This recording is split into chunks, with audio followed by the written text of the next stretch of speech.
Hey, hi everyone. Welcome to your show, E-Coffee with Experts. This is your host, Ranmay here. And today we have Jesse McFarland, who is the owner of SpeerPoint Marketing Agency with us. Hey, Jesse, how's it going? Very good. Thanks for having me on. Lovely. And Jesse, before we move any forward, let's get to know the human behind the mic. Why don't you talk us through your journey thus far and also a bit about your agency, what you guys do, what you guys specialize in, and then we take it off from there. Yeah, so I've been doing digital marketing for a very long time. I found it when it wasn't my first career. My first career, I was in the fitness industry. But around 2007, I went back to get my master's in business. So I went back to school, got my MBA, and during that, I discovered it's like one of my first classes was a technology class. And we were studying like this new thing at the time was newer thing basically in 2007. It was internet marketing. And Hmm. I just fell in love with it right off the bat. And I got into it. I started freelancing right away because there's not a lot of competition. And within a Yeah. year or two, I wanted to learn more. So I quit the fitness industry and I got my first job in an agency, and it was an SEO agency. I really didn't even know what SEO was when I started, but I quickly went through the ranks there in SEO agency, and I've been doing digital marketing ever since. And my road went into much bigger sites. I work at bigger agencies. I ran agencies. I worked in agencies that got sold to SaaS companies, and then I was a CMO in some bigger companies. So I Hmm. kind of had this all around marketing type of experience. And then the last couple years, about 2.5 years ago, um, I quit my job as a CMO, and I just got tired of working for bigger companies, and I want to start my own business.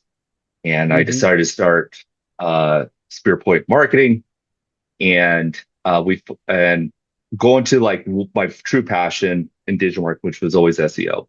And so that's what we started with, and we're still now. It's been a little over 2 years now, and our agency has grown significantly. I've have a few employees now, which is awesome. Our business is growing, and yeah, it's just been an awesome journey. Lovely. And then every agency faces hurdles, right? I mean, you started it off, yeah, and what has been the most challenging aspect of running your own agency, and and how do you overcome it? Yeah. So for me, I was very fortunate to have a book of business right off the beginning, where most agencies do not. So I've already had, with my experience, I already had a large network of people. So I was able to get going really well, or go and start really fast. Um, my ultimate goal is to scale the business.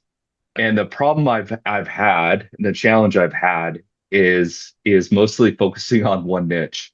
And these are things I did well in the past when I ran other agencies Hmm. that I did not own, where we had a specific niche, we own that niche, whether it was healthcare or SaaS or whatever.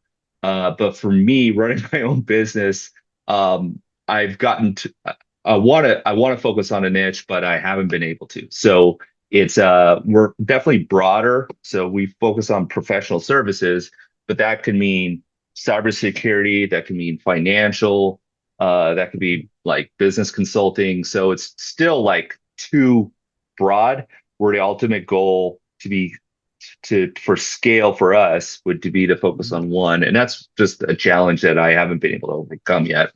But I'm working on it. So we'll see what happens this year. Lovely, lovely. You would be speaking with a lot of business owners, right, across niches, across revenue sizes. So, what are some of the biggest marketing mistakes you see, these startups make early on, and how can they be avoided? Yeah, so I think it's taken on stuff that, or taken on clients that you can't fulfill. So a lot of most agencies, when they start, they try to fake it until they make it. that's you can do that a little bit, but it won't take you very long before you get exposed, and or really mess yourself up.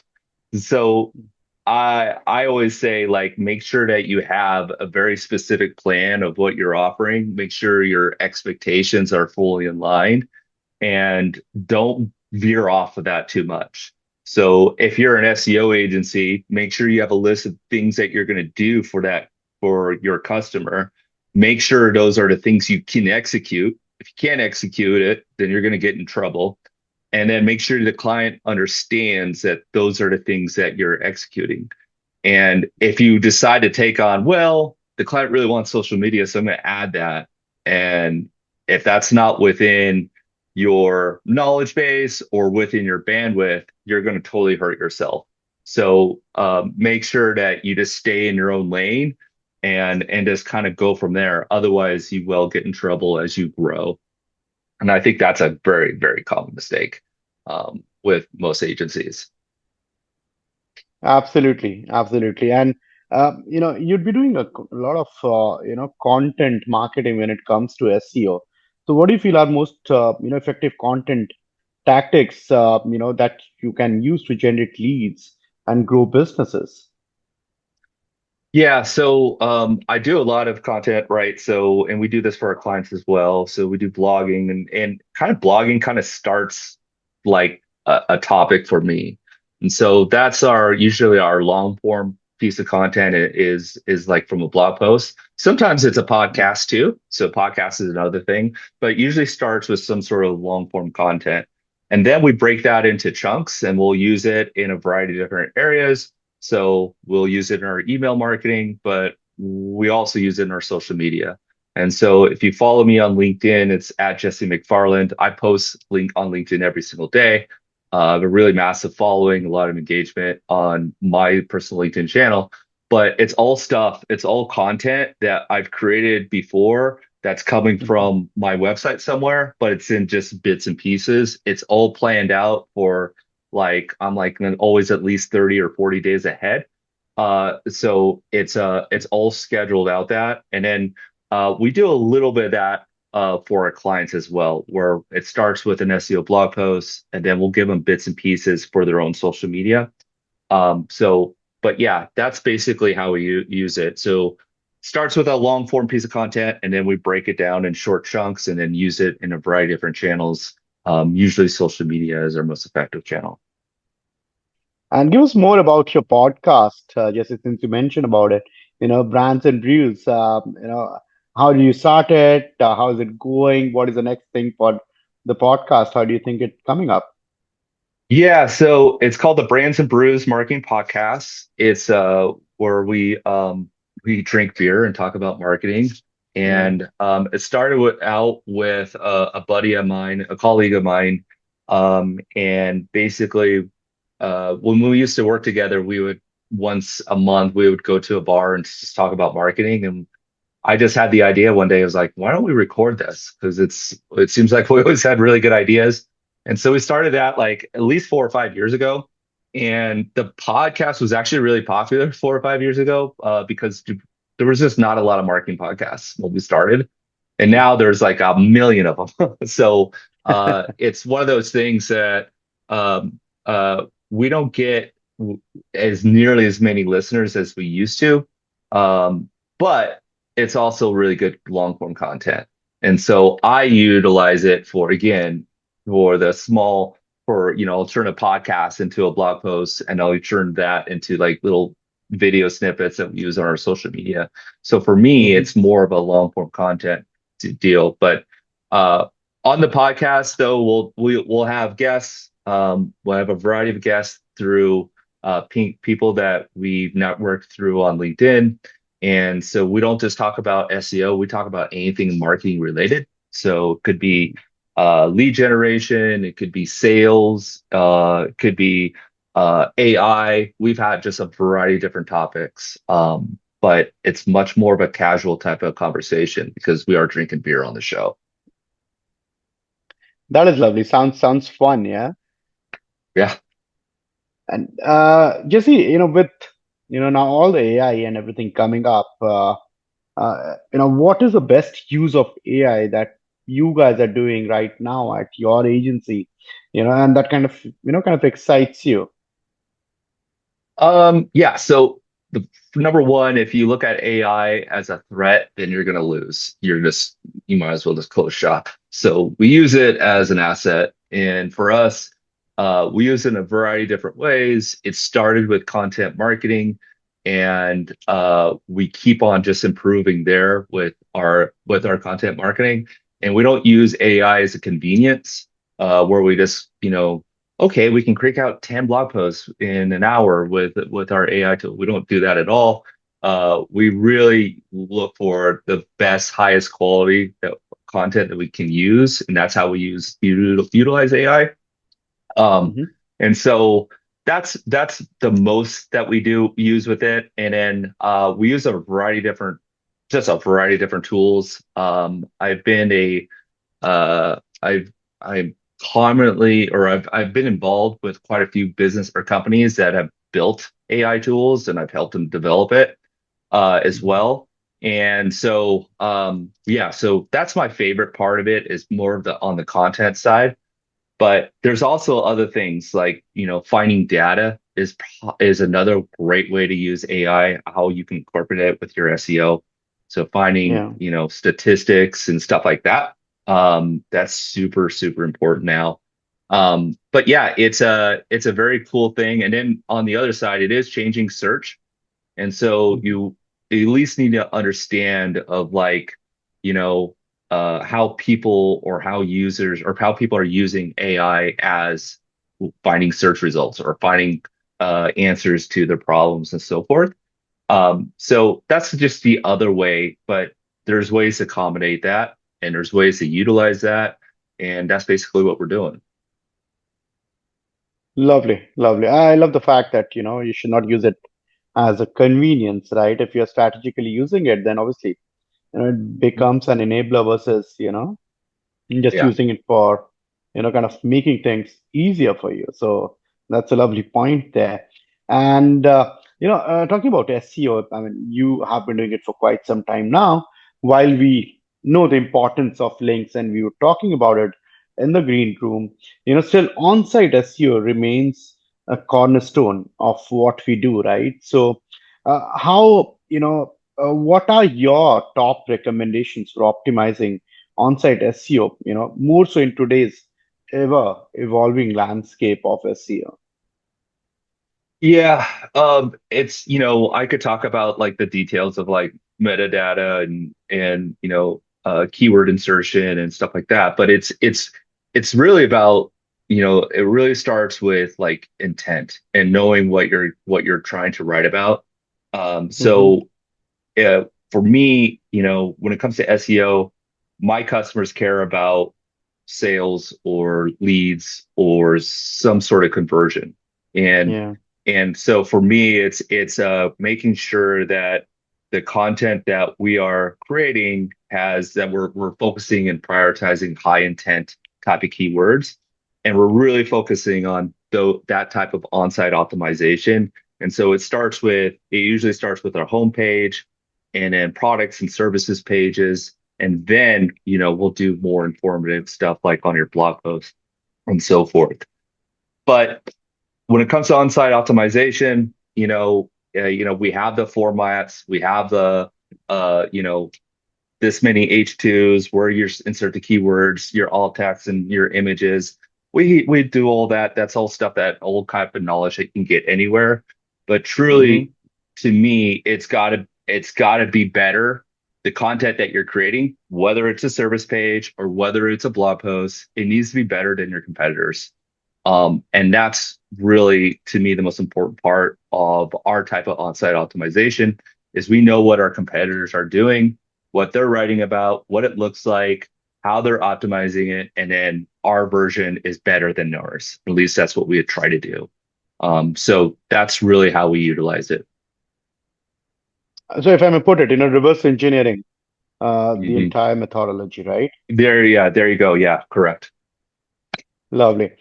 All right, Jesse, and you must have dealt with quite a few clients till now, and I'm sure, would have had all sort of experiences, but let's talk about your favorite client story, one of the best experiences that you have till now. Uh, yeah, man, that changes on a daily.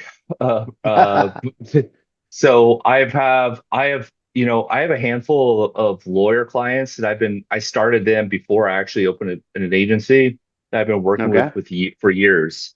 Mm-hmm. And they started as there's three of them specifically, and where they started with me like they opened up their own law firm. It was just them, and then they hired me within the first few months of being open. And then we went on this journey together where I created their website, did the SEO, and then they're still with me. So like one of them's been with me for like 12 years, and the other two have been around with me for like, I don't know, 7 or 8 years. And Mm-hmm. their business, I just watched their business completely evolve. And all three of them, they get all their business through SEO, through their Mm-hmm. website. It all comes in through their digital forms or the phone number on their website. So to watch them Mm-hmm. like start with a one man law firm to having, a bigger law firm with multiple people, it's been really, really gratifying. And so, yeah, I don't know. I have a lot of happy customers, but those three specifically, because they've been with me the longest, and Mm-hmm. because I had them, I had less pressure to start my own business because I already had some revenue from them. Mm-hmm. Yeah, Yeah. those are the first ones that come to mind. Lovely, lovely. Great, Jesse. This has been a brilliant conversation. But before we let you go, a quick rapid fire if you're game for it. Okay. All right. Your favorite vacation. Favorite vacation? I would have to say Las Vegas. Yeah, just Las Vegas. All right. Your favorite sport. Basketball. All right. Where do we find you on Friday evenings after work? With my family, probably eating pizza at a pizza restaurant or a pizza bar. All right. Your celebrity crush. Go for it. Oh gosh, I don't know. Um, Man, that's a tough one. And my wife's not even here, so I just drawn a blank. I don't have one This recording. recording is I'd not have going to to reach think her. about Don't it. worry. What's that? This recording is not going to reach her. Don't worry. I mean, I will try our best to do that. I really don't know, it's hard to say. I really don't know. Uh, No worries. yeah, I don't really have one, to be All honest right. You with can you. email Yeah. me later. We'll publish it. Don't worry. There you go. Uh, okay. The next one. What did you do with the first paycheck? Yes, see, the first paycheck of your life. The first paycheck of my life. Yeah. That's a good question. I was very frugal when I started working, so I definitely put it in savings. So that's totally lame. But once I got enough paychecks in there, I bought a car. And so that was probably the first like big thing I bought Big was thing. my own. Yeah. Yeah, exactly. Great. Yeah. And the last one. Yeah. I will not grill you any further. The last Google search. I mean, your last Google search. Last Google search was, well, I was doing customer work right before this.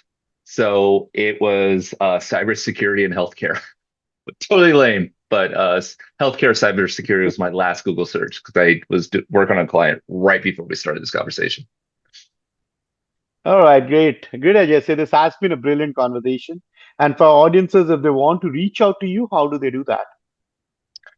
Yeah, so I would start with going probably to LinkedIn. It's at Jesse McFarland. I'm easy to find because I write content every single day. And then you can find my me on my website. It's thespearpoint.com or just Google SpeerPoint Marketing. I'm an Hmm. SEO company. I'm easy to find. So I'm sure. Great. Yeah. Once again, thank you so much. This has been great. Thank you. Cheers. cheers. Thank you.